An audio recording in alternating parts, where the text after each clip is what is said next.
So we are going to be joined by Mark Wasserman from the Pot Brothers at Law. The Wasserman brothers offer consulting and representation services in California, as well as tips and advice to anyone in need. You can follow the Pot Brothers at Law on Instagram at pot_brothers_at_law. They got over 458,000 followers over there. Or you can visit them on their website, which is potbrothersatlaww.com. So, Mark, without further ado, welcome to the show. Well, thank you very much for having me. It's quite a pleasure. We were supposed to be in Chicago, I don't know, I think it was last month or whatever it was, for CannaCon. Oh, nice. We actually, if you're familiar with CannaCon, we actually signed a 3-tour deal with them to go to Oklahoma, Boston, and Chicago, at the end of last year. And, it's all been pushed back and stuff. And I've never been to Chicago, although I have relatives in Chicago and from Chicago. And it's just a pleasure to be here. Yeah, well, looking forward to you coming into town. We'll show you what it's like when you come into town, the Illinois Absolutely. campus. Absolutely. So feel free to plug any other stuff you got going on. You said you were streaming on Twitch right now? Yeah, so, okay. What we got going on? We got a lot going on. So We recently started on streaming on Twitch. We learned about it and just saw it as a better platform to go live, because when you go live on Facebook, Twitter, or Instagram, and and even TikTok has live. Those platforms, for whatever reason, I don't understand it. Algorithms, shadow banning, whatever. It's we have like you said, 458,000 followers on Instagram, and we had somebody do an analytical dealie on it, and we only have like 0.03% bots. So it's all organic and real, but yet when we go live, maybe 40, 50 people, 200 if I'm going to be live, like every Friday we do the script challenge, and that kind of has built up and more people are coming. But when we just go live, it doesn't translate. And Sure. So going on Twitch, we found, you get followers there, and we go on, they're notified, we're good. And so we make the switch to Twitch, is what we've been telling all of our social media followers to do, to catch our live shows. We're still utilizing those other platforms for the videos and things like that, and going live as well for different things. But this just seemed like a good progression from everywhere we started. So we've got live Twitch TV at Pot Brothers at Law going almost every day. We do some type of show every day. We're going to come up with some kind of schedule, but Shut the Fuck Up Friday is the Shut the Fuck Up Friday show. Mm-hmm. Sunday sesh I was doing now, token Q&A. We've done 4 or 5 interviews on some different shows in the past couple of weeks. So that's going. And then of course we have Cannabis Talk 101, the talk show that we've now been doing for 4 years. Started on FM radio, and at the end of last year, partnered up with iHeartMedia to bring it to the podcast, which we launched on 4/20/2020. And so that drops every Tuesday and Thursday. In fact, we're interviewing Matt Barnes tomorrow. Ooh. He got back to me today, and we scheduled that. So we're interviewing him, and we'll probably interview him on our Shut the Fuck Up show as well. We kind of, cross all that over. So Cannabis Talk 101 on iHeartRadio, Apple Podcasts, wherever you get your podcast, go check that out. And then, as you said, the Pot Brothers at Law on Instagram. We're all over social media, Instagram, Twitter, LinkedIn, Facebook, TikTok, all of it. We have a presence everywhere. And so we feel it's important, the more people we can reach on all these different platforms with, our basic messages and destigmatizing cannabis and its use, the better off we are. And I, unfortunately, as the younger brother of the two of us, get to run the entire social media ring. So I don't even know how. I have to say that I love that you guys destigmatize cannabis, because growing up, I was basically told that, you know, everybody that smoked cannabis doesn't go anywhere. And you were some of the first people that I saw with a suit and tie on, formally talking about your rights, very informed, you know. And so I really appreciate the job you guys do in that regard, or with regard to destigmatizing cannabis and cannabis use. Thank you. I appreciate that. Yeah, and you're talking about CannaCon. You guys are the only attorneys that I've ever seen that go to all the cannabis festivals when we had those, of course. Now I'm seeing you on all the cannabis shows and podcasts. As you mentioned, you've got your Instagram script challenge live every Friday. You actually brought me onto that and nearly gave me a heart attack because you were like, we're not coming onto your show if you don't pass this. I was like, oh shit, the pressure's on. And you did it. Hell yeah, I did. Yeah, so I'm looking forward to getting those shut the fuck up sticks and blowing down those. So I'm really excited for that. You know, you're streaming on Twitch. I know you, Mark, you're balls deep into a P90X workout routine. And I say balls deep because, Mark, you got to work on that camera angle. I mean, hey, maybe you know, from my perspective, I don't know. So, but what I will say is that you're jacked.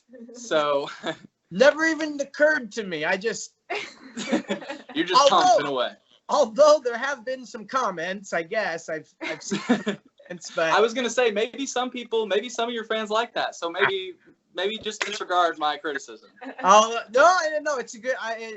You know, you're not the first. I'm just messing with you, honestly. No, it's true. But the problem is where I do everything, it's going to take effort and time to reposition it, and I don't have that kind of effort. Hey man, I get it. You're doing the P90X routine for quarantine and all that. I get it. So, but anyway, you guys are some really busy motherfuckers. I think in the quarantine and, you know, coronavirus, it's really, I've seen you guys everywhere.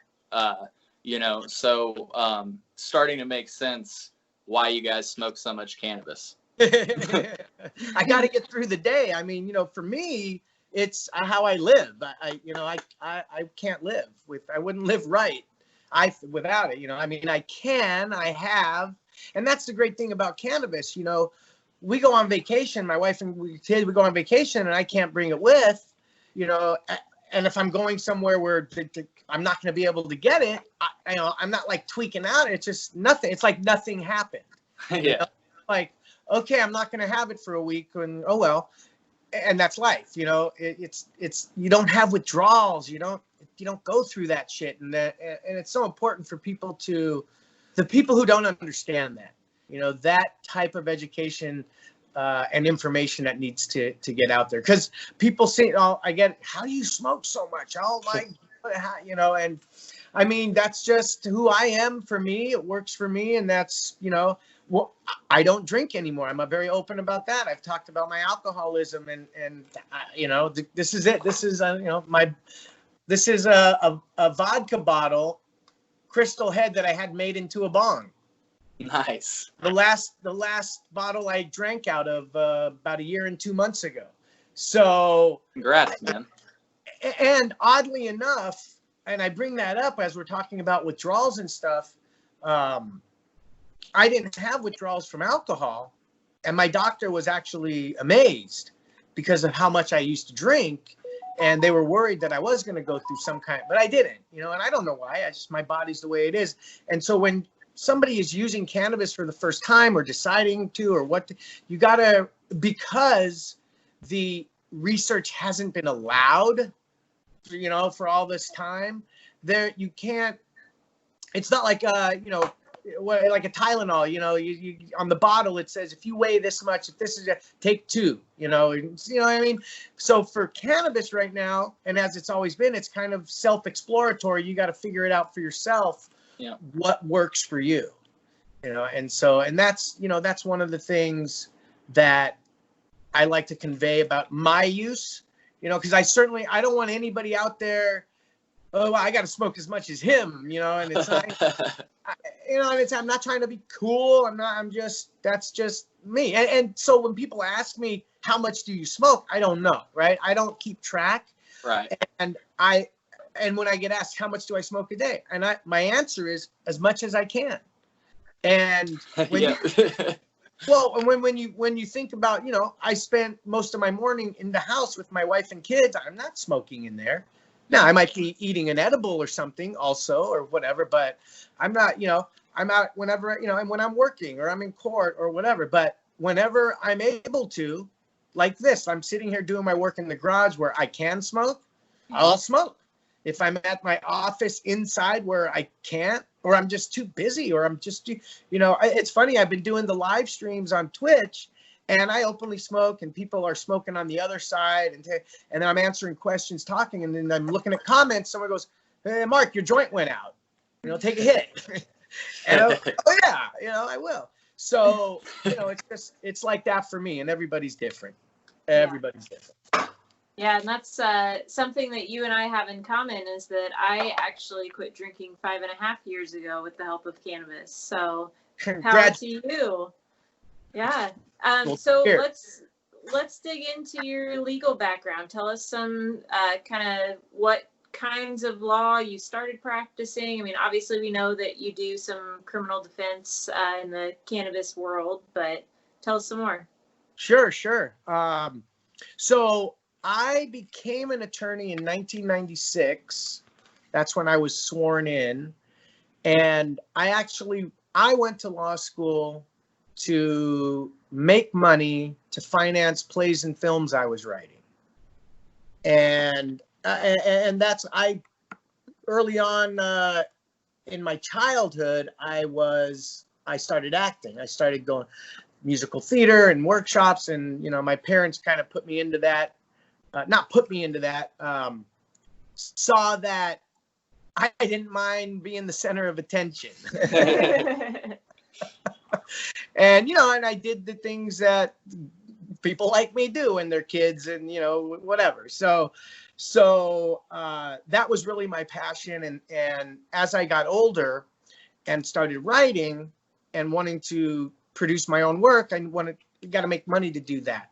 And because I didn't want to go raise money and have somebody else have a say in what I wanted to do, you know. And so I looked at my oldest brother, which there's three of us. Most people don't know that we do have an older brother who's a doctor. And that third brother must feel cheated out or something.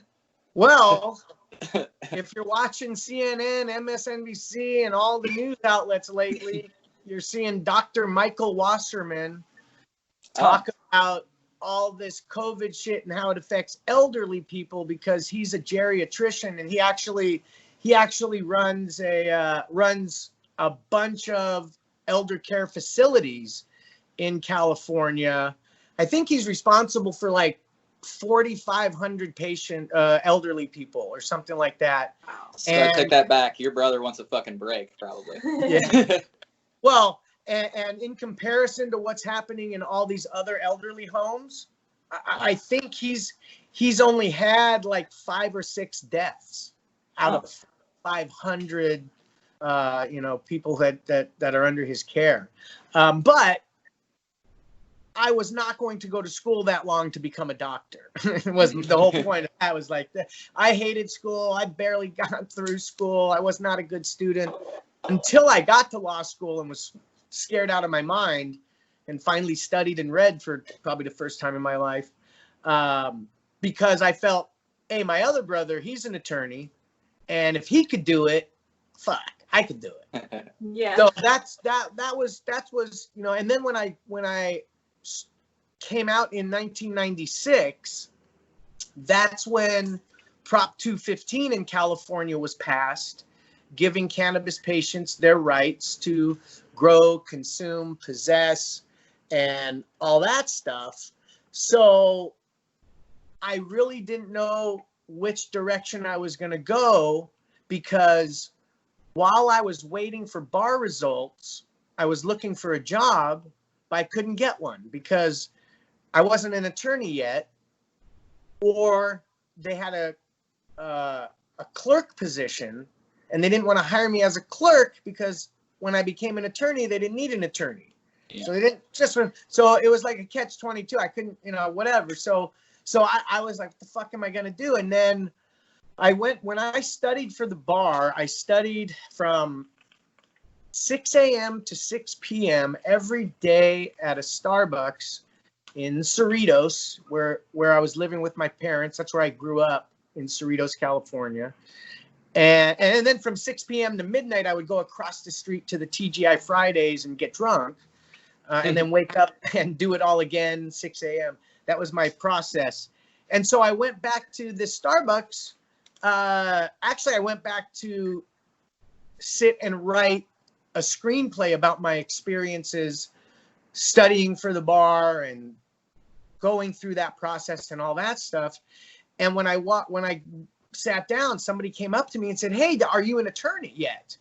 And because going to a coffee shop every day for 4 months, you're going to get to know a lot of people who, right? I mean, so that was kind of a cool experience. And I said, "Yeah, I just became an attorney 2 days ago." And the person said, "My cousin just got a DUI. Can you help?" And I said, "Yeah, have him call me." I don't know how. That's just what came out of my mouth, right? So I immediately called my big brother, who now he'd been an attorney for 10 years now. And I said, "Hey, I might get a client. What do I do? I don't know what I just did. It's a DUI case." And my brother didn't do criminal defense. And so he said, "Call Robert," who was a good friend of his who'd been doing criminal defense for like 25 years. So I call this guy Robert, and I say, "Hey, I got a DUI case. What do I do? How much do I charge?" It was the first thing I asked. "How much do I charge?" And he goes, "Well, I charge," this is 1996. "I charge $750 to represent a client up through the pretrial stages. So what I'll do for you is you charge them $750, we'll split it, and I'll go to court with you. I'll show you the ropes." And I said, "Okay, cool." So, and then I said, "Well, after talking to a couple other criminal defense attorneys that were charging like $1,000, I asked them, I go, how come you're not, charging more?" And he'd been practicing for like 20 years. And he just was like a timid kind of guy when it came to that. He was a very smart attorney, very sharp. But when it came to like public relations, talking to clients, he felt bad or whatever it was. I said, "Oh, okay. Okay." So I get the phone call from this person, and they said, "Didn't you just become an attorney like 3 days ago?" I said, "Yes." And he said, "Well, you haven't even been to court." I said, "Well, correct." He said, "Well, how the fuck are you going to help me? What are you doing?" And I go, "No, look, yes, I just became an attorney. I haven't been to court, but my brother's been an attorney for 10 years and he has a lot of friends.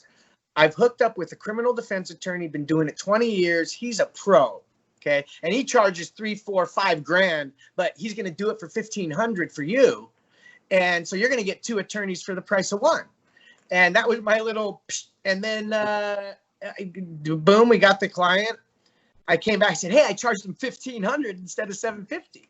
And I went to give him half, and he was like, "No, I just want half the $750 like I told you." And I tried real hard, and he was like, "No, Mark, I think it's," I said, "Okay, cool." So that was how I got my first case, which was criminal defense.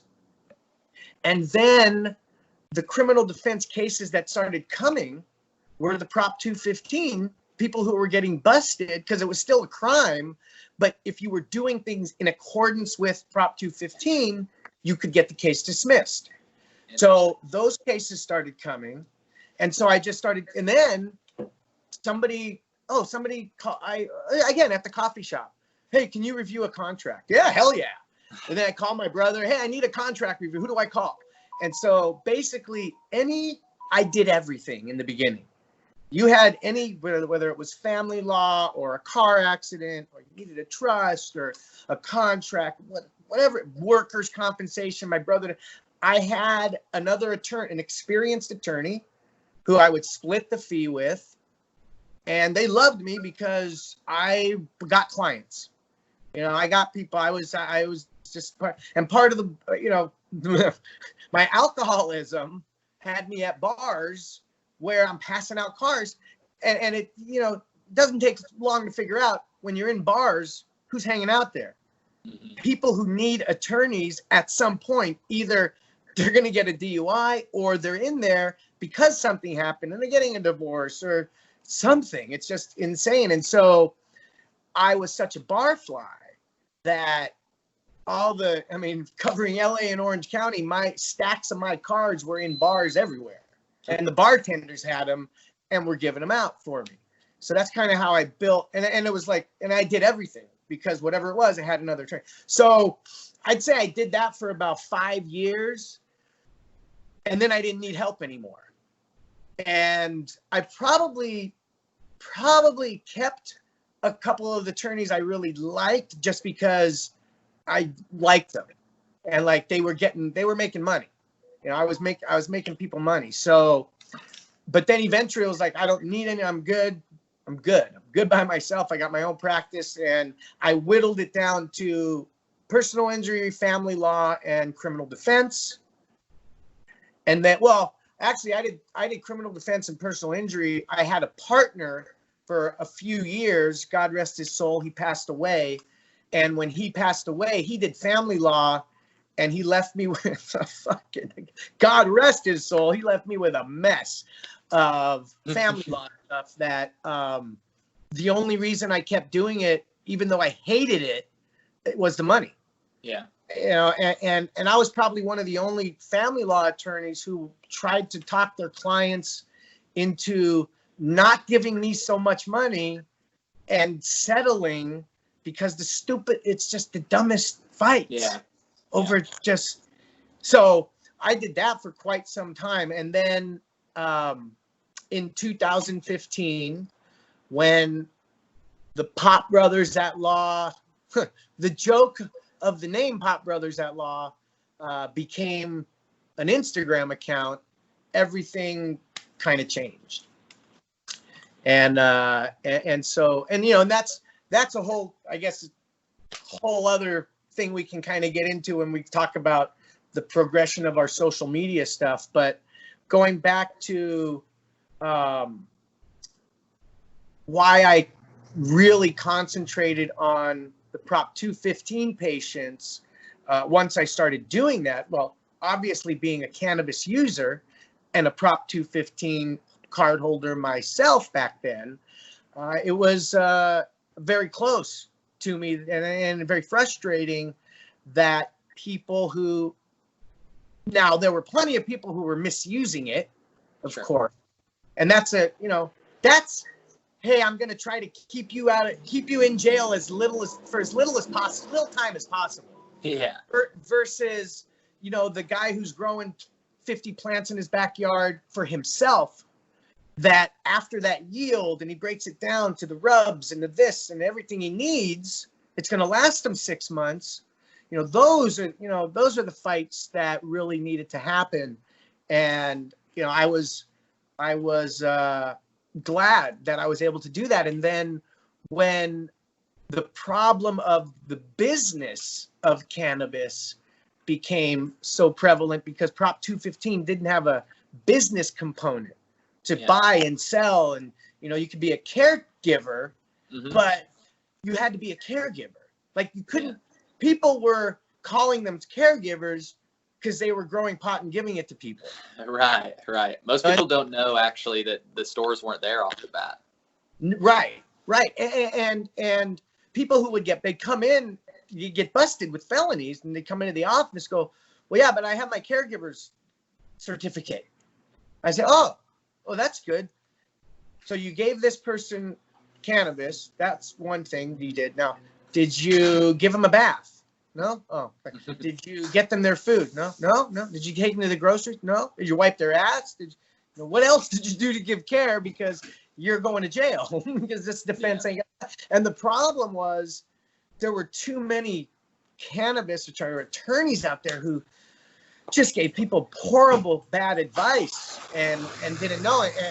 And people just thought, just like today, that's still happening today. At 1 second, my wife is pulling out of the garage and just started. Oh, no worries. No worries.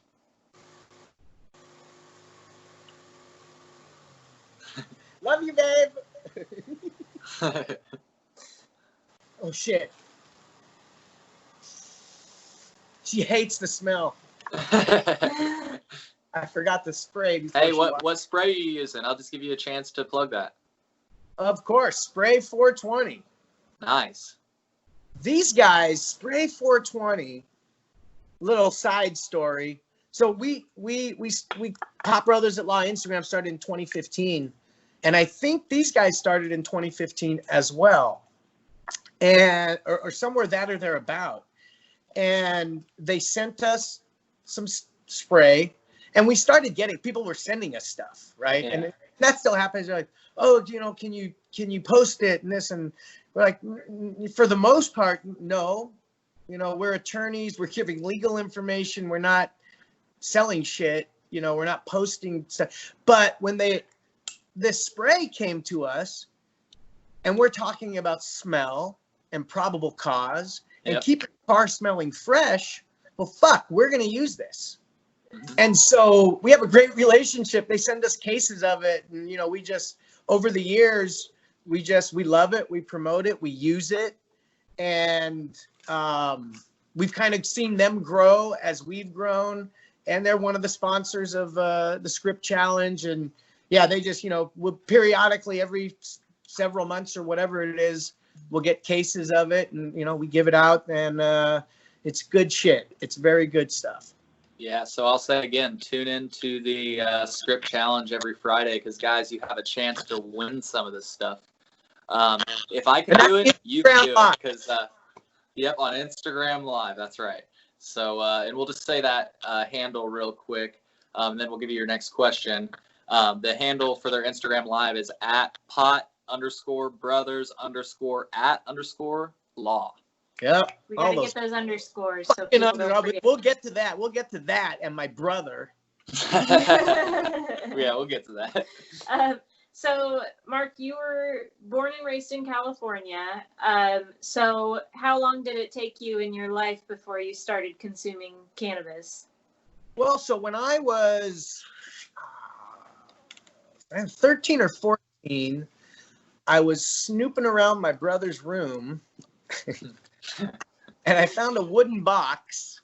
I don't know if I was looking for money. I don't know what I was looking for, but I found some green leafy plant stuff. I don't know what it was. And a plastic tube. And as I was looking at it, my brother, wait, sorry about that. I just touched my phone. You're okay. And your video just shut off, that's all. Yeah, I know. Okay, wait. Am I back? Wait, what do I do? Video. Okay. Still a novice. There, no, you're okay. All right. It kept recording and everything, so it's all good. Okay. So my parents and my brother open the door and walk into the room. Oh, shit. Right when I'm looking at everything. What are you doing? You want to try that? That's cannabis. I don't know, And my parents were always, if you want to try drugs or anything, please talk to us. And if you don't want to do it that bad, do it here. You want to drink, do it here, Don't do it. But if you're going to do it, it's, that was our household. Mm-hmm. And so my mom and dad go, okay, well, here, why don't you try it with your brother? Okay. So they took out the bubble maker. They called it a bubble maker. They called it a bubble maker.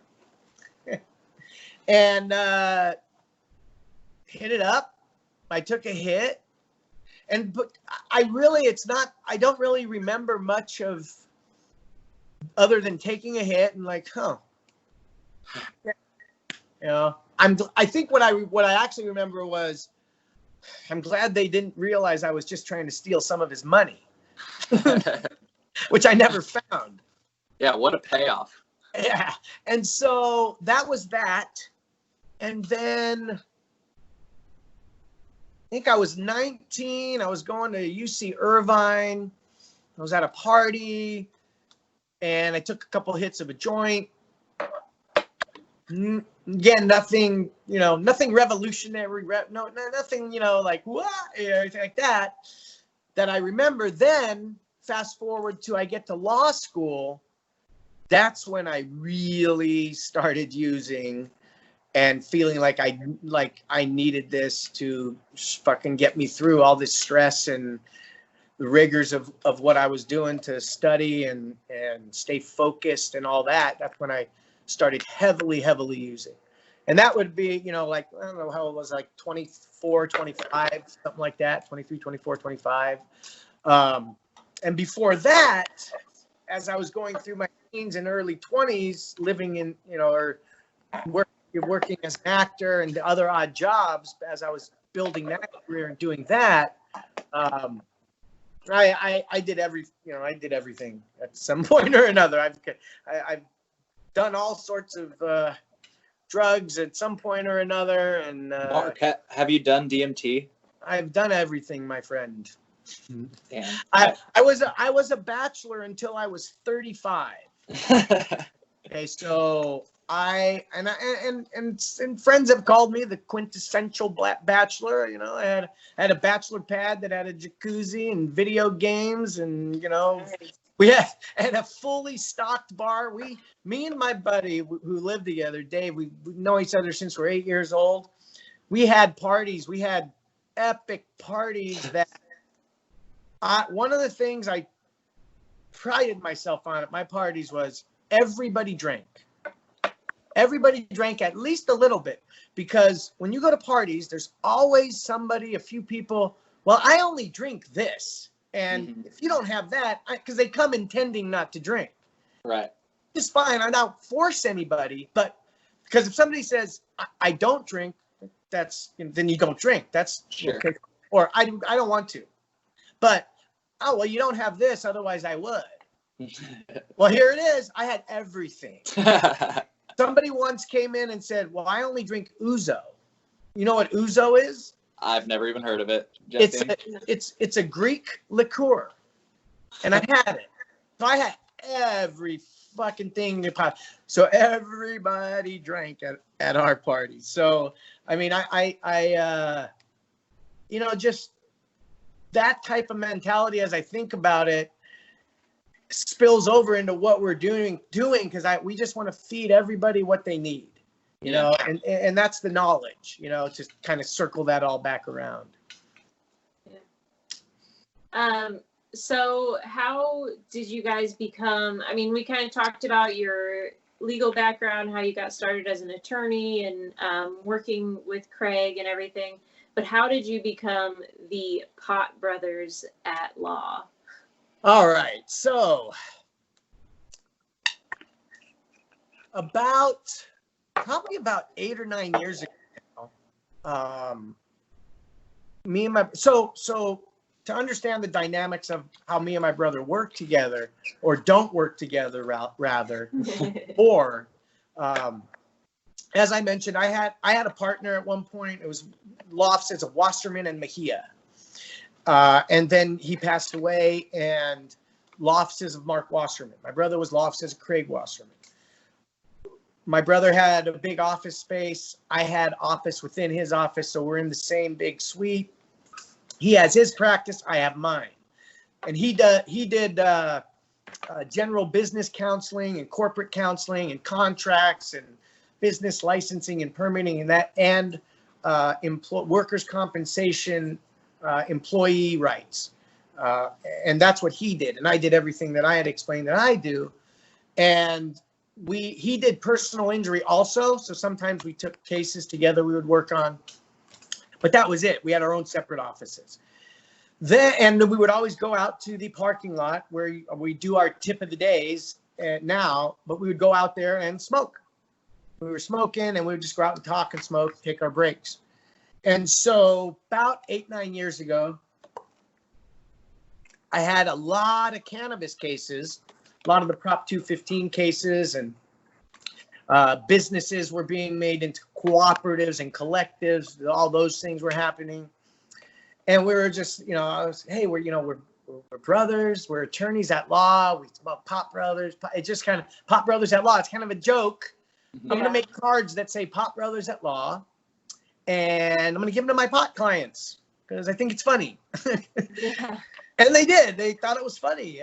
And so now we fast forward to the afternoon of January 22nd, 2015. Me and my brother were in our office, normal day. My nephew, my brother's son, comes in. He now runs a company called West Coast Cure, J Cures, which is a huge brand out here in California and across. It's known all over. And so he came in and he said, hey, I have some friends who are doing an internet, radio show. They want to interview you guys. They want to interview lawyers who will smoke pot and talk about the laws that are changing. Because Prop 64 was just coming and all that other stuff for 2016, and it was 2015. They wanted, and I told them my uncle and my dad would do it. And so my brother was like, you told them what?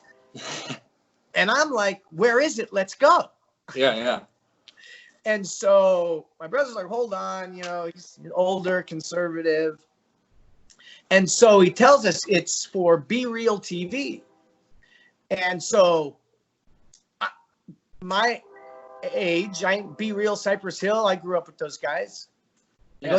I'm like, they're on TV now? I didn't know they had a TV show. No, it's on the internet. It's a streaming thing. And I'm like, oh, okay. So my brother was kind of concerned, what's the state bar gonna think, or are we gonna get in trouble, or and I was like, who gives a fuck? Let's go be on something, let's go get interviewed. And then we were like, okay, we have our recommendations under Prop 215, which we're allowed to smoke. We can smoke in a private facility where somebody's allowing it, not breaking any laws. So let's go. So we asked my nephew, okay, we'll do it. When is it? Oh, it's tonight. We have to leave now. Huh. And that's my nephew. That's him. That's nothing unusual. That's just him. That is him.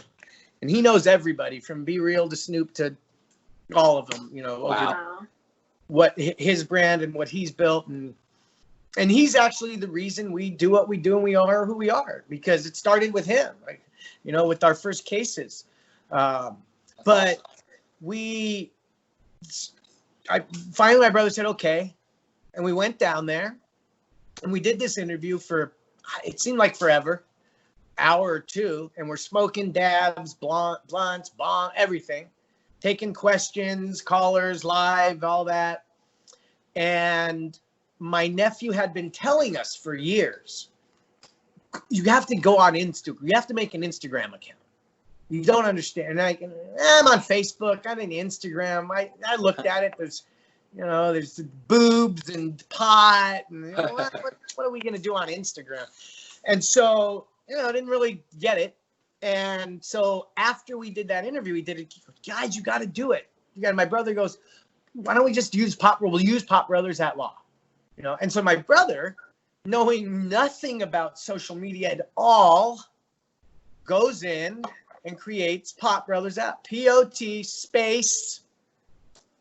Every time he hits that space, he doesn't know it.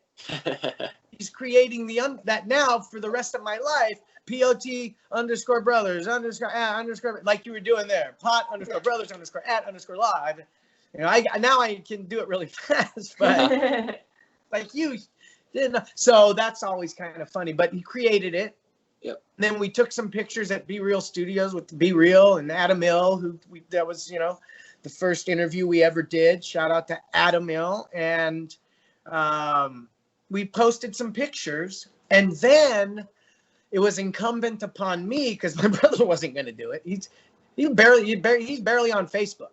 He knows nothing about social media. I knew a little, because I utilized social media. I had amassed 5,000 friends on social media over 8 years and always used it for advertising, free marketing, and for my business, stuff like that. I had a good friend who, like a year before Facebook was coming out back then, I was like, hey, there's this thing coming out called Facebook. It's free. Get on it and advertise your office. You know, it was advice somebody who knew about it gave me. And I did that. And so Instagram now, I'm like, what is this? So I literally spent probably almost 3 straight days just Googling and reading and looking at Instagram and how do you get followers? And there's all these different, you know, things. What you do, you got to follow people to get followers, you know, but then all the big people aren't following everybody. So you got to unfollow people and then and all that.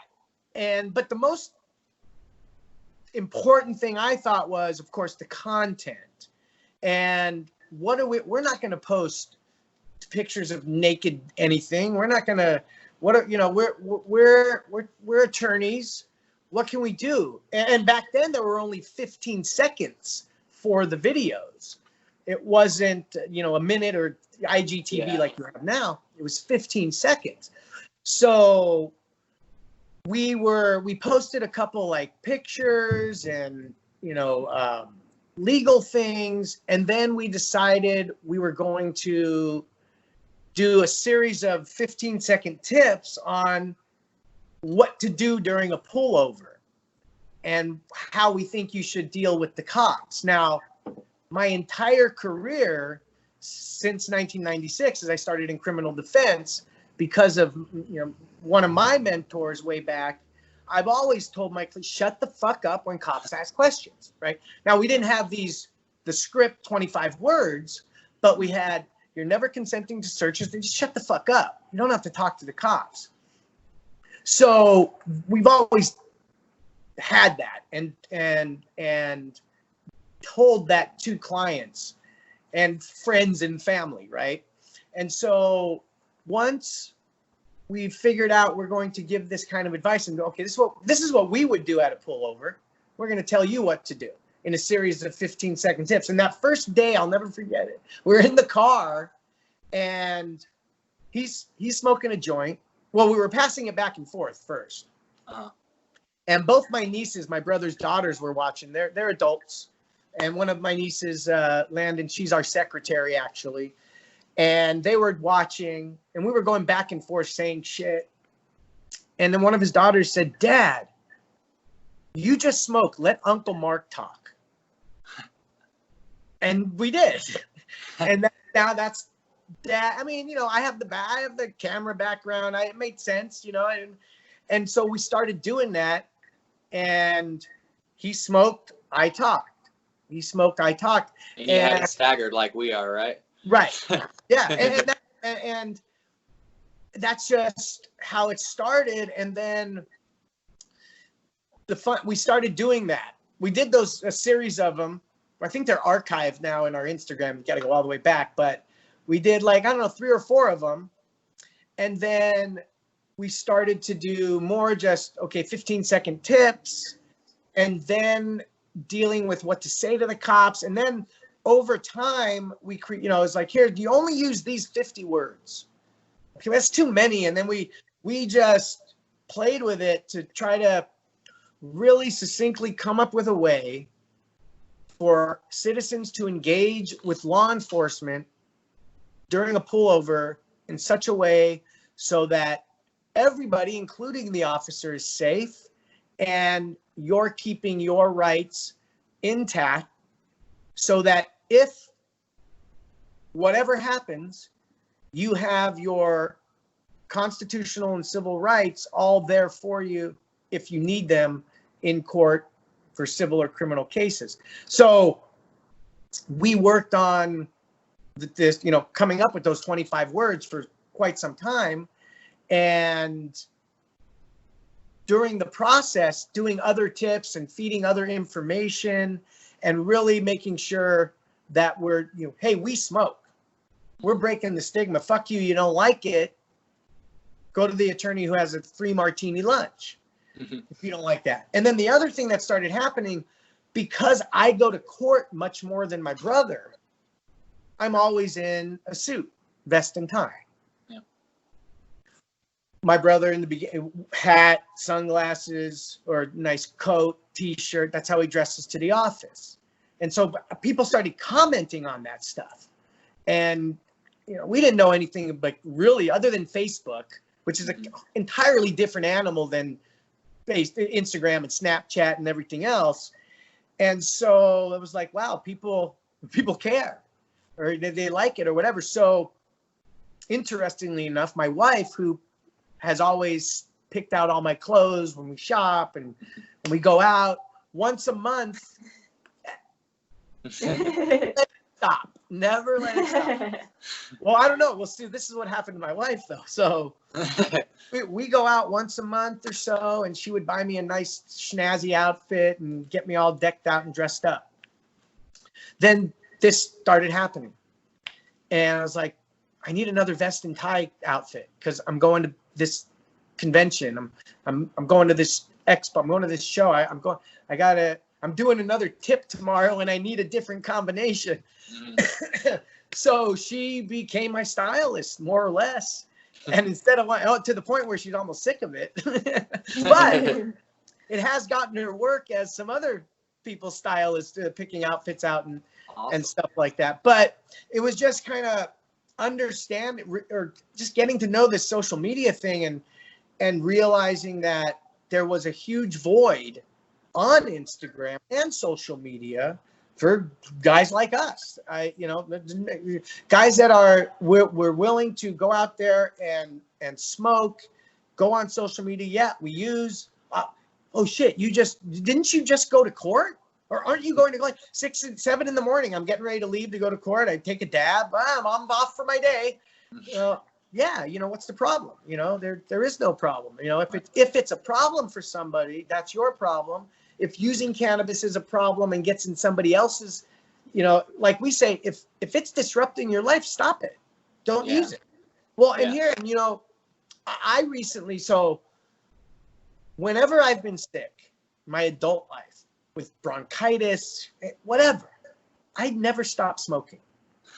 I smoke right through any time I've ever been sick. And I got sick in the beginning of March. I was never tested. I'm pretty goddamn sure I had it because I had never been so sick.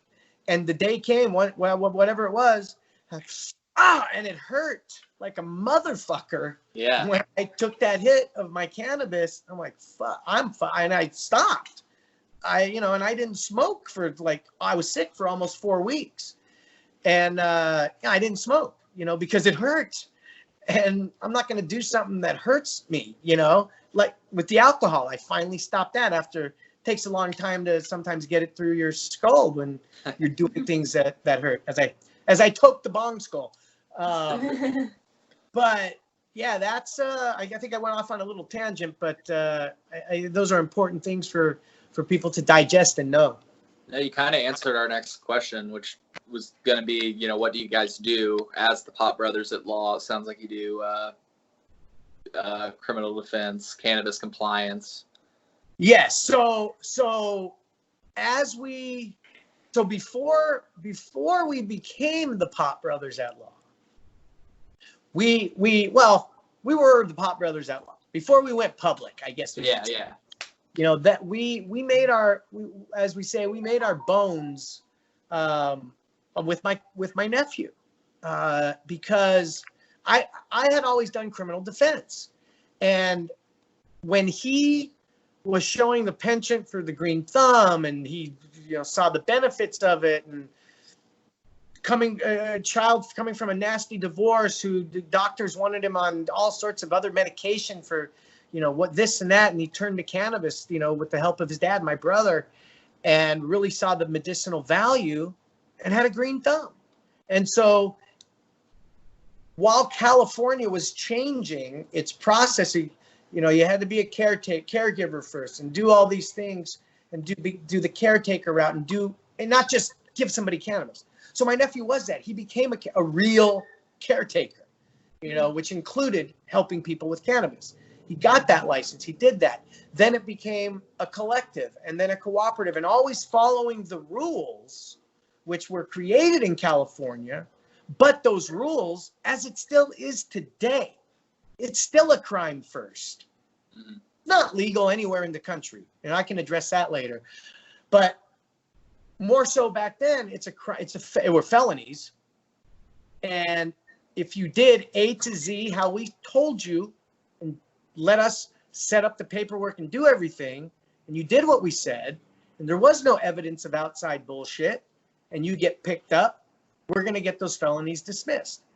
And so the first case we got to test that on was my nephew. And oddly enough, we weren't even going to do it because, it's like the doctor operating on a family member. Yeah. It's too close to home.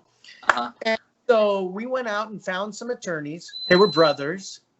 My brother went with my nephew, and they hired these attorneys, these two brothers. And we decided, knowing criminal defense attorneys and how some of them operate, we decided I was going to go to court that morning in my civvies, just like this, dressed down, and just kind of observe and watch this guy.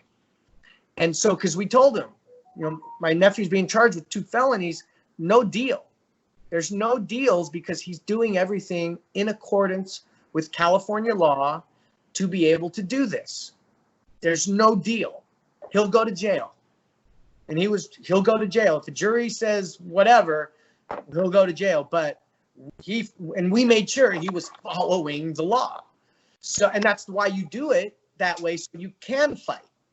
So we go to court, and there's like 3 felonies, and the defense attorney goes outside the hall to talk to the prosecutor, which is normal. This is where they go discuss things. I went outside the hall. I sat down on the bench, like right next to him. And the DA offered to drop 1 felony, take 2 felonies, and do 60 days in jail. Instead of, if you get convicted of all 3, it's 2, 3, 4, 5 years. And the guy goes, okay, I'll talk my client into that. Just like that. And he went back in to the courtroom. My nephew was in there. And he said some kind of bullshit to my nephew. And you should take this deal. It's really good. And my nephew, I ain't taking no fucking deals. I told you. What the fuck? Let's get out of here. And so they left. Later that afternoon, me, my nephew, and my brother went back to their office. I had a suit on. Now, walked back in. The guy's face almost fucking fell off. Yeah. I go, yeah, we'll take the money back for the retainer, and we're just going to fucking do it. Which we did. And in that case, so that case stemmed from a grow that he had in his house, a lawful grow, legal grow that he had in his house that he was growing for patients. He had everything he needed. And somebody tried to rob him and break into his house. A neighbor called the cop, heard what was going on, called the cops. The cops came. My nephew came outside his house, locked the door, and the cops came. And he described them and said da-da-da-da, and they were uninterested in that and more interested in what's inside. What's inside? And of course, he's shutting the fuck up. Yeah. The cops got their body cams on, and some of these cops, man, the body cams that they forget are on when they're walking around the corners and talking to each other and saying things like, we got to find a way to get in that house. We got to get in there. Well, there was a robbery, we got to get in there. And then after they patted him down, they got his keys. Are these your keys? He said, yeah, those are my keys. You don't have consent to go in my house. And they took the keys and they went right in the house. And they took to 24 plants. It was like the biggest bust ever. It made the newspaper in that city like it's some big drug, huge, so fucking ridiculous. and felonies follow. And so illegal search, complete illegal search. Right. We file our motion. We have the audio where the cop they're saying we got to find a way to get in the house. Now, in the police report, they're saying he consented to a search. They're saying that when they asked him whose keys these were, that he said, those are mine. And you can go in. Not. Does anybody in your family consent to searches? No, of course not. Which is so we know my nephew is not lying. You know, I mean, as a criminal defense attorney, I've represented people over the years, 24 years, and they're like, you're not telling me the truth. And when I get the police report and I hear everything, I'm gonna substantiate that thought that I'm having. You know, I get pretty good. You could tell, you know, but right. I knew there's no way he consented. I can't wait to hear this audio. And so we get everything. And at the moment where they're indicating he consents to the search after this question, the audio, which is clear on both other sides, goes, supposedly right where he says, I consent, right? And then you have the officers, oh, we got to find a way to get in the house. So we file our motion. We're there the day of the hearing. A new prosecutor comes. It's always switching. And they don't know what the fuck's going on half the time. And we're like, you want to go on this, huh? Because we're going to cross-examine the cop, and he's a liar. Because look, here's the police report. Here, listen, here's the audio, go, listen to it. And so she listened to it with the cop, came back and said, the officer's not going to testify. Oh, good. So then we get up there, we make our deal, ding, there's no opposition, boom, case dismissed. Because he was doing everything right, we can get everything back. Now we fast forward a couple years later, and now my nephew's got a great delivery going, a great cooperative corporation. He's delivering in Newport Beach, California, and he gets pulled over because, and we still yell at him for this, he was on his cell phone because the Bluetooth didn't work and he couldn't wait. And he was on his cell phone. That's why he got pulled over. And one of the things we're sticklers about is preventative. Sure. Do things to minimize the probability that you'll get pulled over. Don't be on the phone. Right. You know? Don't let your tags expire. You know, don't drive around with a cracked window and your light's not working. Well, all those things. Oh, I'd be remiss if I don't remind everybody the big one that people are getting pulled over across the country is the light that illuminates your rear license plate being out. Check it, people. I can't even, they look for that vehicle code violation and then they want to get in your car. Yeah. So they're looking for that reason. So they pull him over and the cop comes up to the window. It smells in here. And he gives our card to the officer. And if you haven't seen our card, let's see if I can get where's the, there you go. So that has the script right on the back and on big red letters. I do not consent to a search. I do not consent to a search. In big red letters. I do not consent to a search. Gave that, you see it on the video, gave her the card. And because he's my brother's son, my nephew, he did say, and we don't, we recommend don't go off the script, just stick to it. But he said, when she said it smells, he said, well, smell's not probable cause in California, which he was right because he knows. But nonetheless, she gets him out of the car, walks him around, and now we're on the dash cam that's pointed right in front at the car. Walk him to the curb. We don't see him. We hear her talking, and asking again, I'm gonna search your car, okay? And then when you read the police report, says he consented to the search when she sat him down on the curb. And again, I'm reading this police report.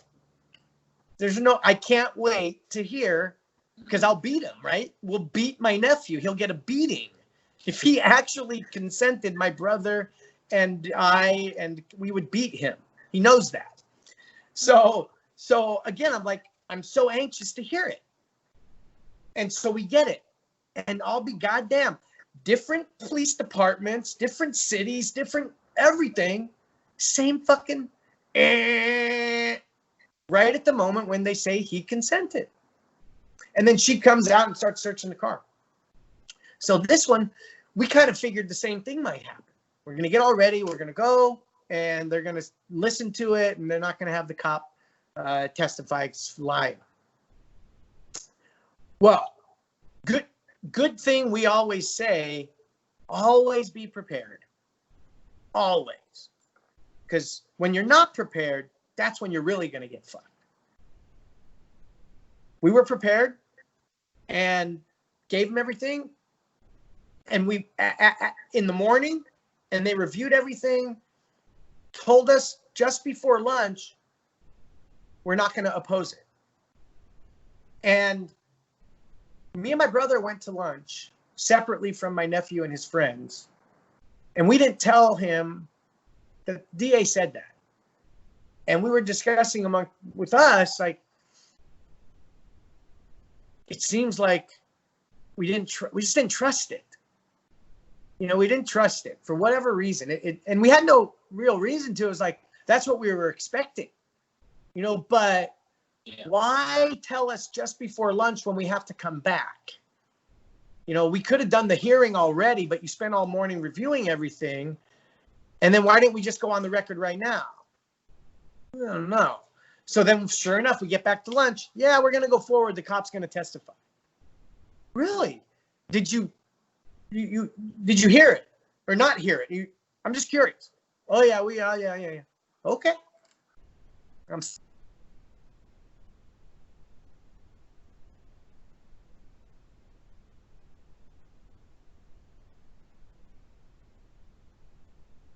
I was going through the whole stop, and I get to the card, pass it through the window, and then I hand the officer the card, and I said, can you please read this card to, now, actually, let me back up. The script was not on the card back then. This is like 2000, all the script and stuff wasn't on the card. It was, I do not consent. And then this is what the officer read to the judge that's on the card. To any police officer or law enforcement personnel, I am invoking my Fifth Amendment Miranda rights and will only speak to you with my attorney present. And so she read that, and I said, okay, so my client didn't consent, gave you a card that said he wasn't consenting. Now, according to your police report, you watch the video here, you walk him around, you sit him on the curb. Now we're out of view of the video, but this is where in your police report you indicate he consented. Is that correct? Yes. Okay, let's listen to the audio. What happened to the audio? I don't know, technical, it does that. Oh, so it did that just where he said he was going to consent. After he told you once he didn't consent, he gave you a card that says you don't consent. He actually testified before the cop to the judge that my dad's an attorney, my uncle's an attorney. I would be disowned if I ever consented to a search. We don't talk to cops. So I'm very curious. You're one hell of an officer, because what did you say to, in like minutes, make my work I've done for, 22 years on my nephew, that suddenly made him consent? What did you say? Tell me, walk me through it. Right. This was the response. You did the timeline that, you're confusing me. And I said, and so here's why family doesn't represent family. When I said, well, isn't that because you're a liar? Which, as an attorney, you don't do that. You don't call a witness a liar. You let the judge, the jury, you let them figure that out which already happened. It had already been figured out, but I was so fucking pissed. And the judge, scolded me for saying that. And, I was, and different judge, different result. I could have pissed off the judge so much. Fortunately, when it was all over, the judge found there was no consent. He wouldn't say the cop lied, but he found there was no consent. So then that left room for us to do our motion to get everything back. And there's a nice video that we have posted up a bunch of times of going to the police department. And to their credit, they kept everything in the jar. It was all, they didn't fuck with that evidence at all. That's And we got it all back. And that's really how we really, like I said, made our bones. Our first couple of cases and my nephew was, if we lost those motions, he's going to go to jail. Yeah. And he was ready to, and it's guys like him and so many others in this industry around the country that are shut out of the industry because of the new regulations and such, and they're not able to get in, So that's how was our first case. And then, moving back to Pop Brothers at Law and what we do, not only the criminal defense, but now with regulations, compliance, all that, licensing, permitting, we do everything from criminal defense to licensing and permitting. And there are clients of ours who have state licenses who still get arrested, and they have to deal with it and deal with the process. I saw you just posted the other day that licensed, I don't know the exact terminology since I'm not from California, so jump in here, but licensed transporters, if you will, don't go a certain route because basically Homeland Security was seizing. Am I correct? That is correct. That is correct. One of our clients got hit at a fucking some kind of checkpoint, federal checkpoint, whatever, and they were going, as a licensed distributor going to a licensed place, and they took all the product, and then and the business has to file with the BCC, and right, and now you got to avoid, which who knows what kind of costs that's going to add, and and that's an instance where they're just taking everything and detaining the person, but you still have CHP and cops everywhere who are like, oh, well, I don't know, maybe that's fake. You can deal with the judge. And so it's ridiculous. When you talk about them, you're getting all the evidence back from your nephew's mishap, if you will. I wonder if, in the process of dealing with him, if they realized who they were dealing with, and that's why they took so much care to package it all up. They probably even wrote on it, Wasserman Bros. You know what I mean? Anyways, we do get messages from people all over that, hey, I used the script, and when I got to, I'm not discussing my day, the cop said, oh, you follow the Pop Brothers at Law. Just get out of here. Wow. We've had some. Really quick before my next question, I just wanted to plug the fact that so I'm a huge fan of Run the Jewels, and I saw Killer Mike's speech recently. Where there's a lot of things going on with law enforcement. Obviously, right now there's a lot of criticism, and so you guys were actually one of the people that he mentioned with regard to who you should follow to learn your rights. Another person they listed, I believe it's Mr. Checkpoint or Mr. Yes, Mr. Checkpoint, very good friend of ours. Yeah.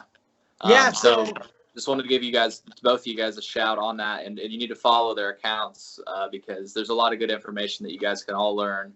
And it's, while you guys are from California, this stuff, the script is applicable everywhere. I mean, more or less, right? Because it's based on Supreme Court precedent. That brings us to our next question.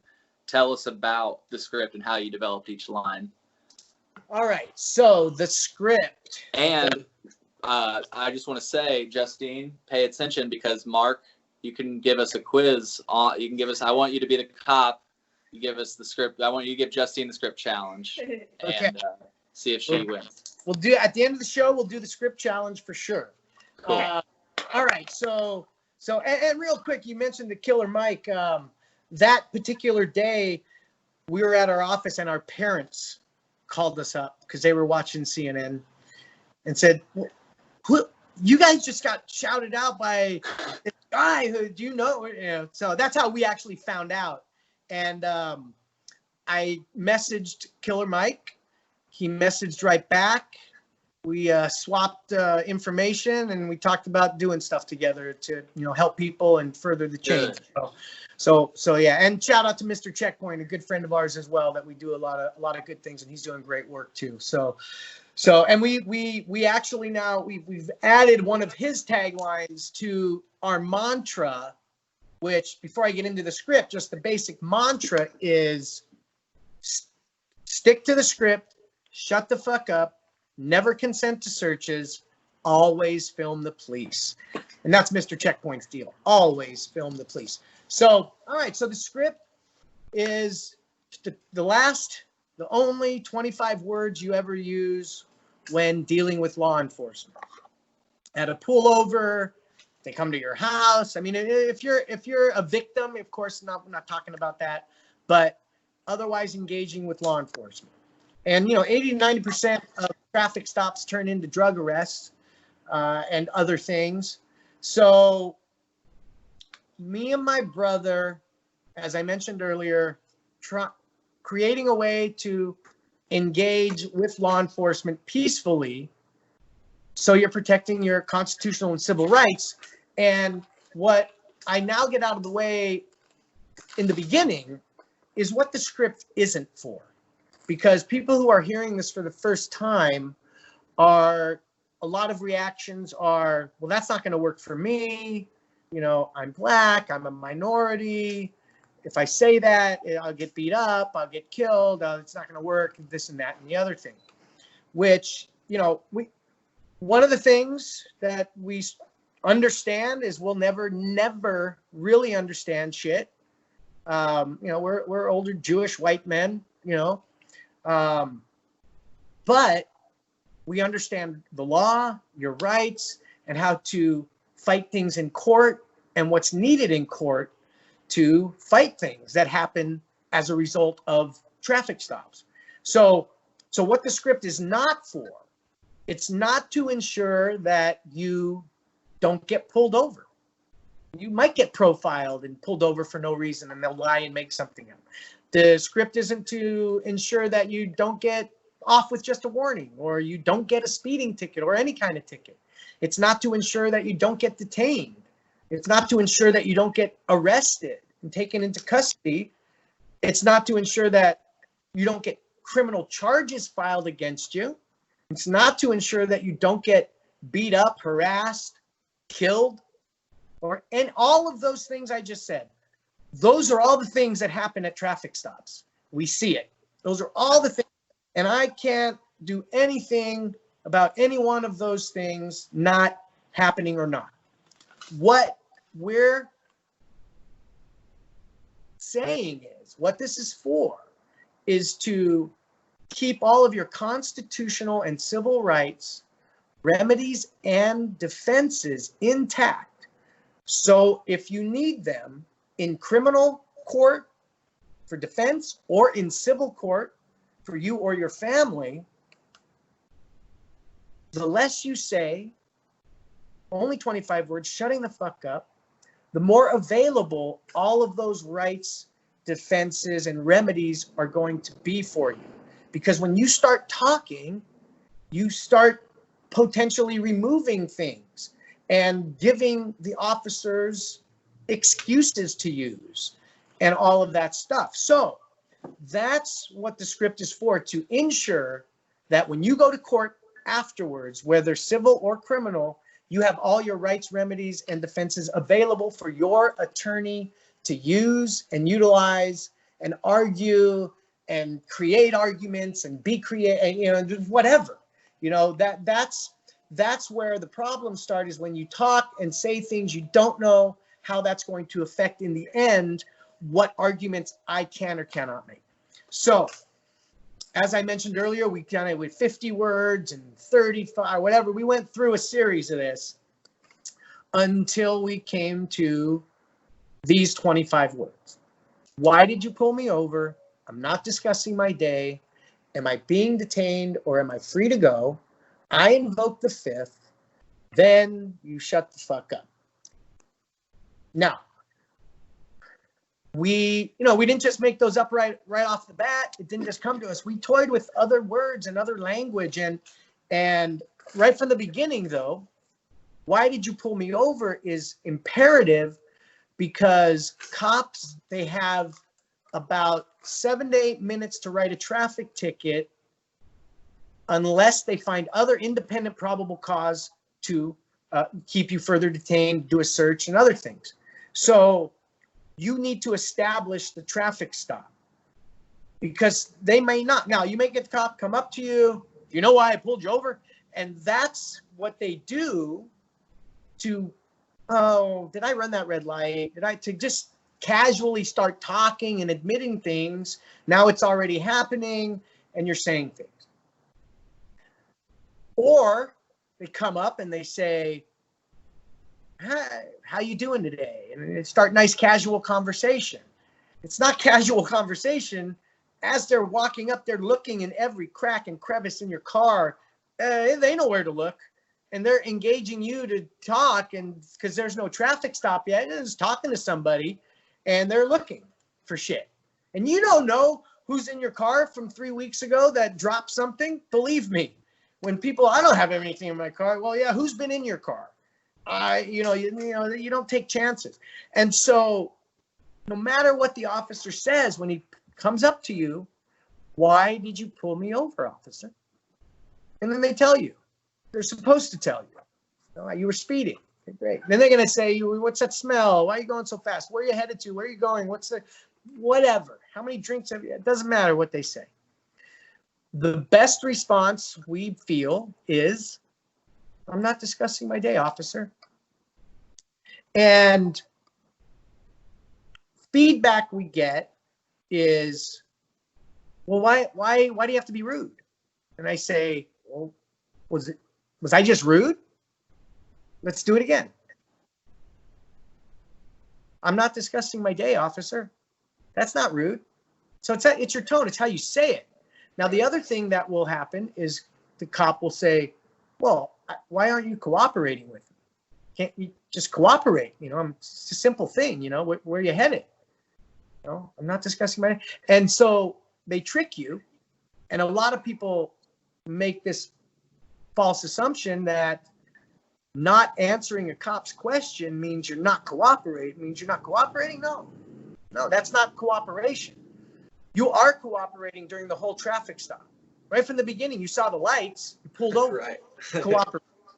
You turned your car off, cooperated. You had your window rolled down, you cooperated. You gave him your license, insurance, and registration. You cooperated 3 more times. He asked you to get out. You get out. You put your hands behind you are doing nothing but cooperating. If you're doing all those things, that's all cooperation. Right. So when you say, I'm not discussing my day, and they hit you with that, am I being detained or am I free to go? And then whatever they say after that, am I being detained or am I free to go, is next, because now you're putting them back. Decision time. Right. Make a decision, officer, because really, do I look wasted? Did you pull me over for going all nuts? And, my light was out. My rear thing was out on my thing. That's why you pulled me over. In your head, that's the thoughts going on, and making sure they know your rights. It's going to have one of 2 different effects. One, like I mentioned earlier, you follow the or they might not even say that. Just, this guy knows his rights. I'm not doing anything wrong. I don't see anything that's poking out at me. get out of here. I'll get the next 10 people who are going to let me go all up in their car, and maybe I'll find the fucking joint that was left there, 2 weeks ago and bust them, for open container, and so that's one way. Then you get the cops who just, they fucking hate that your rights, and they are not going to, you're fucked in their mind. Oh, one of these, huh? Okay, well, and the worst that can, in terms of reacting to a cop like that, one of the things we coined, there's only room for one ego at a traffic stop. Let it be the cop. That's it. So, that I'm always reminded of all these viral videos where the cops are breaking windows and ripping people out and all of that. And most of the time, it started with somebody who wasn't going to back down from their rights, which, I don't have a problem with that, but be careful what you say.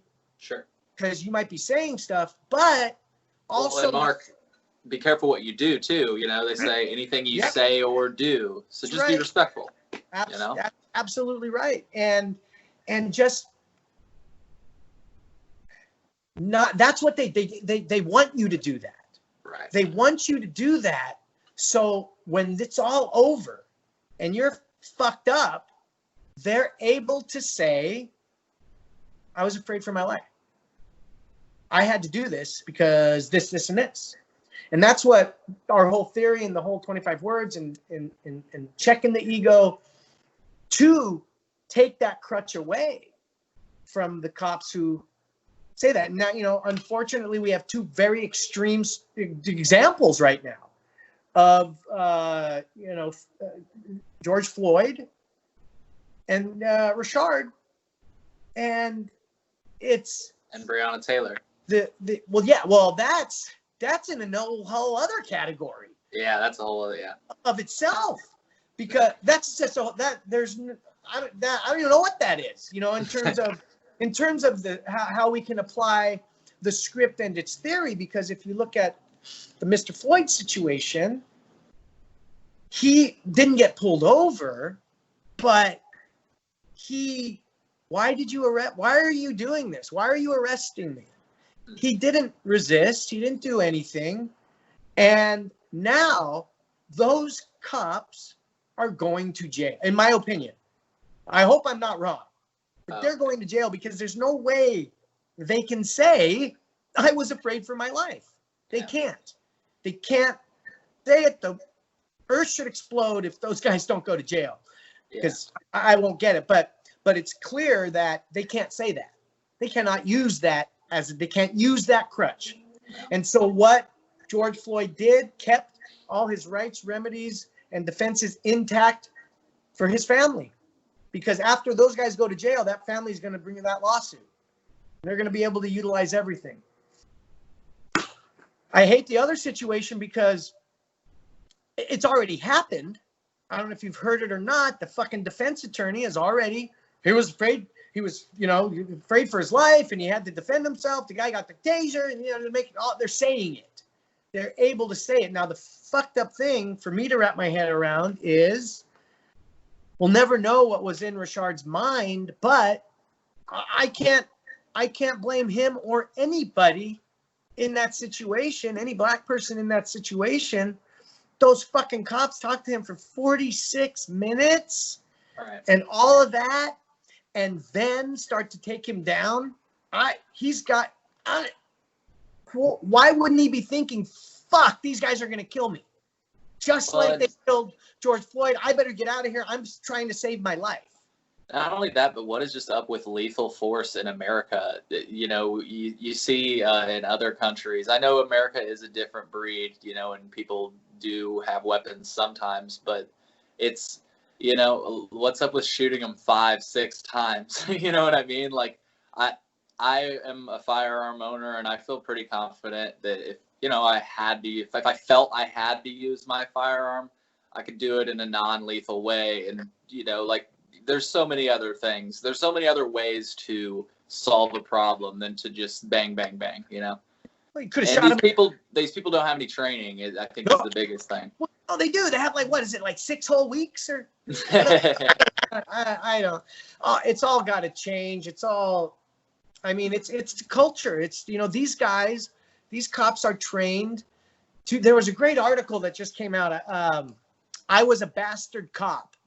I think it was in the New York Post or the New York Times or Washington Post, and it was a former cop who's retired, and just talking about that culture and that trend, like going out and making and arresting somebody under obscure laws, learning and looking up obscure laws, like, oh, you took that, what was it? Oh, it was taking a empty soda can out of a container from a city dump place was theft, because you're stealing from the city because the city was going to recycle that and get money.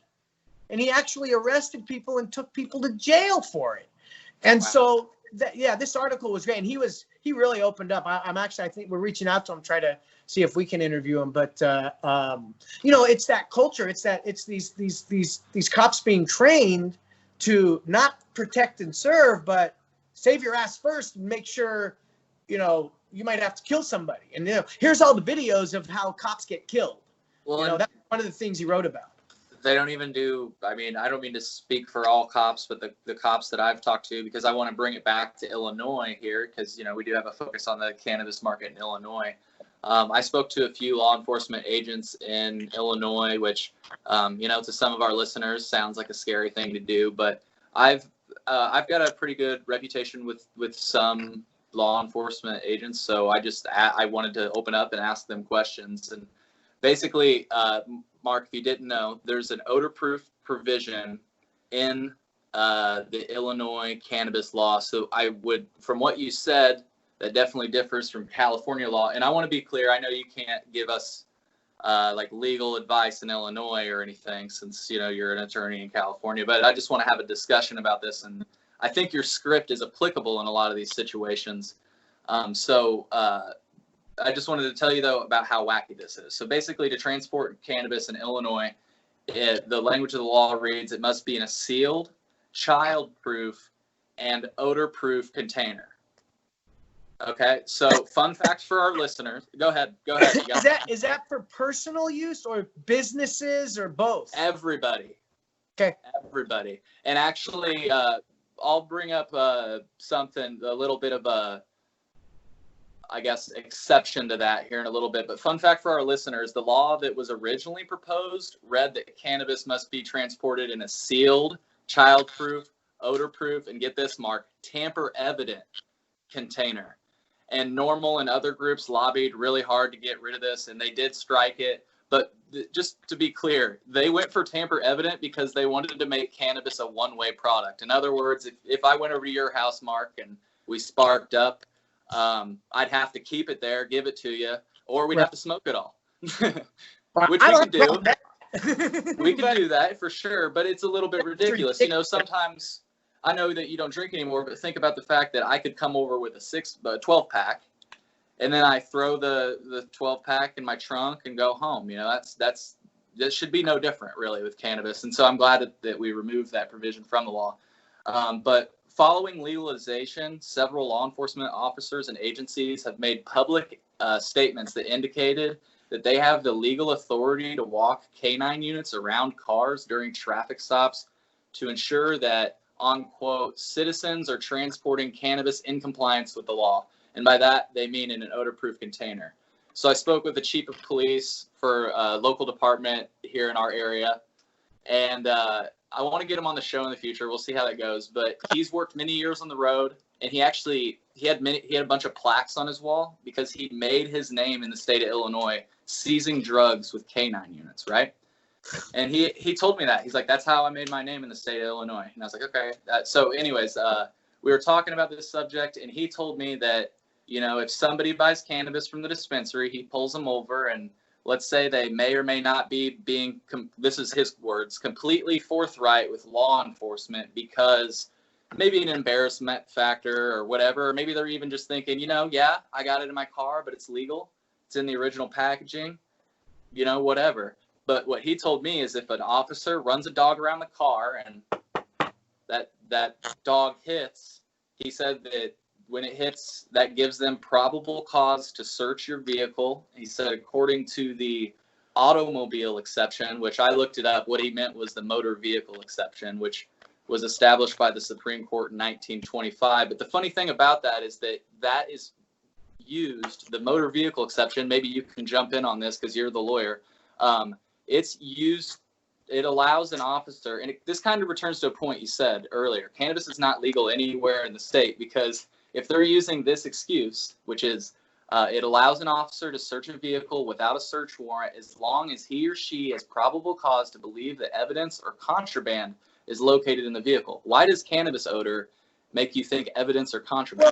Well, and because well, right. So, but see, this is where shutting the fuck up, and at the end of the day, let the attorney do the deal and deal with it. Because I mean, I already thinking of arguments. I mean, like I said, I don't know. I haven't read that law, no law, but yeah, you're saying it's supposed to be odor proof, and they want to bring a dog that's trained to smell odor, no matter how it's packaged, because bingo. What the fuck? That's the traffickers are trying to hide the odor, and the dogs are trying to find the odor where it is, and they find it.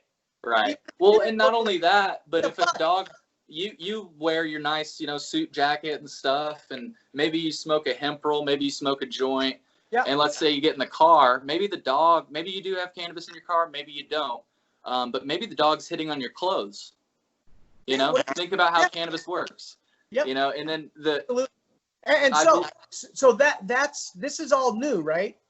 Yeah, this is all new, so we're going to see some precedent, of course. But this is that's everybody's got to shut the fuck up and let their attorneys do it, figure it out, do their jobs. Yep. So I wanted to tell you that I blew his mind because he, those law enforcement officers there's a couple dispensaries in town. There's actually 50 all over the state. Isn't that crazy? We only have 50 in the state of Illinois. We're one of the most populated states. We've only got like 17 cultivators. So yeah, that kind of 20, I think, licenses available, but 17 at this time are active. Anyways, the law enforcement officers have been told by dispensaries that these cannabis products are in odor-proof containers. Justine worked at a dispensary. Justine, when the shipments came in, did it smell? Absolutely. And so I told him, these things are not in odor-proof containers because, Chief, hey, all those plaques on the wall that you made your name on, there's no such thing as an odor-proof container. And if there was, the cartel, everybody who transports drugs, they'd be all over it. You know what I mean? There's no such thing. Sure, if you Google odor-proof container, you're going to have plenty of results that do an okay job at holding smell. But at the end of the day, like you said, these dogs are trained for smell detection. Well, and see, and the other ass backwards thing about that is, so Illinois is now medical and adult use, right? Yep. So the smell alone, again, like in California, it's not probable cause. Right. We've gotten cases dismissed. It is not smell alone because that now does not mean illegal conduct. Before you smelled it, well, it was illegal all the way around. It's let's go, probable cause. But now someone could have like a little nug like that, and it could stink up a whole fucking block. So I'm curious to see how this plays out in court when people start getting arrested. Yeah, me too. And just one thing that I wanted to close off before we move to our next topic, which is pretty fun topics before we close out the show. Basically, it's just the topic that, you need to know your rights because the police don't even know your rights. And oftentimes, these people, these chiefs of police and other law enforcement agents that I met with, they admitted they just go to this conference and they meet with other cops and they take notes on how, like, it's not sometimes it's not literally as, as meticulous as I'm saying, where it's like, oh, how do I bust people? But sometimes it is. And for cannabis particularly, they got into a room with all the chiefs of police, state's attorneys, and some legal professionals, and they basically gave them some guidance. And it's interesting because it's going to be interesting to see how it plays out, like you say. So yeah, absolutely. Absolutely. All right, so we want to know, what is your favorite consumption method? Because we are like all joints all day, every day, but what do you prefer? No, it's kind of in line with my answer of how much I smoke. It's like whatever I can. Whatever's in front of you. Whatever I got. So, I mean, doing these live stuff in my garage, I've got I've got everything. I've got my pipe. I've got, where's the camera? I got, my joints. You've seen my rig. Yes. I have a bong. Ooh, Right? nice. Yeah. So, I mean, everything. And if somebody, well, I guess I was going to say, if somebody passed me a blunt, I would hit it, but we're not passing things anymore. So, Yeah. So, I guess there's no blunts, or I don't keep blunts around. But because I don't like the traditional, the fucking, what are those? The tobacco that's rolled in tobacco and shit. Yeah. I do like a good hemp leaf wrapped into a blunt. I'll have that. Yeah. And when I'm inside with my family, I got to go with the edibles. Yeah. All right, so tell us about the craziest case that you've ever had to work, like whether it was dirty cops, dirty clients, just what one really sticks out. Fuck, I'll tell you one right now that's going on that has me pissed off. Okay. So, but the end of last year, we got a call from a nice lady. The area where she's at, the court that she's at, is about 2.5 hours, 3 hours from where I'm at. And she's an Uber driver who got a infraction ticket for having an open container of cannabis. And the open container was, was a roach about that big. Okay. Now, one of the things she does is she gives homeless people rides for free. So she had picked up a homeless person who stunk of everything and dropped him off at a laundromat. She pulls out a laundromat. There's a cop in front of her, slows down, and then goes behind her. Pulls her over. Like that. And she said, "Why did you pull me over?" And he said, "Because I smelled marijuana." And wanted to get her out of the car and search, and she said no. And she started recording, and she asked for a supervisor. Supervisor came. She recorded everything. She did not consent to a search. They said it smells, and they're going to search for the smell, which they did. And then they find this open container, or the roach that was dropped by the homeless guy who was in her car.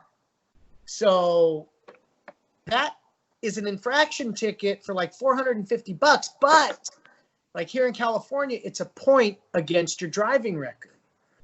So for an Uber driver, you can't have that. No. So, she called our office for advice. But I do got to say, the reason she found us or knew of us was because her mother listens to Michael Rappaport on his podcast and heard us, like, I guess it was like 2 years ago, or a year and a half, 2 years ago already, when we did his podcast. I just thought that was interesting. And then she told me what happened. And she said, I was thinking maybe I need an attorney, but I don't think I can afford you guys. And, who hires an attorney for an infraction ticket to begin with, traffic tickets and stuff like that. So I said, look, we'll help you out. We'll do this pro bono because this is just wrong. and we'll help you out. So what I thought was going to be maybe 1 or 2 drives up, nice drives up, a couple hours to go to this court, since the beginning of last year has turned into like 3, 4 of them, I think, you know, with the pandemic and everything pushed back. And we actually had the hearing 2 weeks ago, my motion to dismiss everything based on an illegal search. So smell in California is not probable cause. Smell alone is not probable cause in California. So, oh, sorry, wait, I dropped my lighter. It's all good. I can't wait for that precedent to be made here. I feel sorry for the son of a bitch that has to go through all that trouble. Yeah, but it's awful. It's awful, and it's so stupid. It's ass backwards. They have to see that. It's a lawful substance. Why are we talking about the smell of it? Like, you know, there's other things that stink that we buy, like onions. Are you gonna fucking? Can you email me the statute, whatever it is, the law? Yeah, for sure, absolutely. Email. Absolutely. Okay. We'll do, and I'll email you some articles of the law enforcement agents. One of my favorites is it's this headline from a town I was actually born near. It's like Effingham chief of police studying up on the new law, and he's got the law in front of him. And in the quotes, he actually got a few of the things about the law wrong. He said that it must, you know, have traceable on it, and I told you we'd wrap around to that component of the law. A lot of law enforcement have also been saying that for people in Illinois. They're saying that the law says you must have it in a traceable container. I actually even played an audio clip of a law enforcement agent saying that to me reading the law to him, because I had it right in front of me. I was ready. And he just said, understood. It was during an open forum conversation. He was informing people about the laws of cannabis, but I felt it important to correct him because he was saying it wrong. And the reason I correct him on that, Mark, is because all these people saying it's got to be in a traceable container. What they mean by that is like the barcode. You've got cannabis containers. There's a little barcode that's from seed to sale. It's for tracking purposes. Yep. Well, medical patients now have the right to grow in cannabis. We've actually got a couple plants going. It's a great Are you going to get a barcode on that? Yeah, exactly. So that's the thing. Take it anywhere then. Well, and that's what they were. That's where it kind of goes, and it's like, really, this is my medicine. I can't travel with it. Nobody's really pushed that envelope yet, so to say. They're not telling medical patients that they can't travel with it, but for all intents and purposes, they confuse people by making these sweeping statements when, you know, they're taking pictures of themselves holding the bill and they don't even fucking read it. Right. You know, so not to get too down in the dumps about it, but hey, I saw you're smoking a joint. Cheers. Let's puff on that. What do you think? Did you see our chili? That's our Chillinois logo. It's the state of Illinois rolling a little doobie. You like that? Very good. Very good. My good buddy made that. It's inspired off of another artist's work. He made the Chillinois, and he had the state of Illinois walking with a joint. And so we kind of did our creative rendition of that. What are you smoking on over there? West Coast Cure Hardcore OG. That's your nephew's company, right? Sure is. Hell yeah. When you make lots of felonies go away and your nephew has one of the biggest cannabis companies, you're okay. You're set. Yeah. I'll be in California, hopefully, if everything, all this COVID stuff goes away. My brother just went into the Marines, and so his graduation will be sometime maybe in the winter or this fall. So fingers crossed. At this point, they're saying that my parents can go, so hopefully, I'm hoping I can go too, because I've always wanted to go to California and smoke some California weed. What part? I'll be going to San Diego. Oh, okay. So, yeah, the chilly part of California.